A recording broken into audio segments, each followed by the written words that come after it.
അസ്തഗ്ഫിറുല്ലാഹൽ അദീം الذي لا إله إلا هو الحي القيوم أتوب إليه. ഈ ദിക്ർ ചൊല്ലിയാൽ മനസ്സിന്റെ ദുഃഖം അല്ലാഹു ഇല്ലാതാക്കി തരുമെന്നും പ്രയാസങ്ങളിൽ നിന്ന് അല്ലാഹു തആല പുറത്തേക്കുള്ള വഴി കാണിച്ചു തരുമെന്നും നമ്മൾ വിചാരിക്കാത്ത വഴിയിലൂടെ അല്ലാഹു റിസ്ക് തരുമെന്നും നബിയുനാ റസൂലുള്ളാഹി സ്വല്ലല്ലാഹു അലൈഹി വസല്ലം.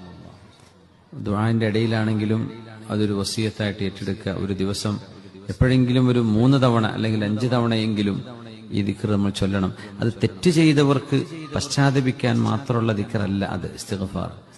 കാരണം ഈ ദിക്ർ ചൊല്ലിയാൽ അള്ളാഹ് തെറ്റ് പുറത്തു തരും എന്ന് അല്ല നബി തങ്ങൾ പറയുന്നത്. അല്ലാഹു നിങ്ങൾ ചൊല്ലുന്നതോടുകൂടെ മിൻ കുല്ലി ഹമ്മിൻ മഖ്റജ, നിങ്ങൾ മിൻ കുല്ലി ഹമ്മിൻ ഫറജ മിൻ കുല്ലി ദീഖിൻ മഖ്റജ, എല്ലാവിധ ബുദ്ധിമുട്ടായി കിടക്കുന്ന വിഷയങ്ങളിൽ നിന്നും അള്ളാഹു നിങ്ങൾക്ക് പുറത്തു കടക്കാനുള്ള വഴി കാണിച്ചു തരും.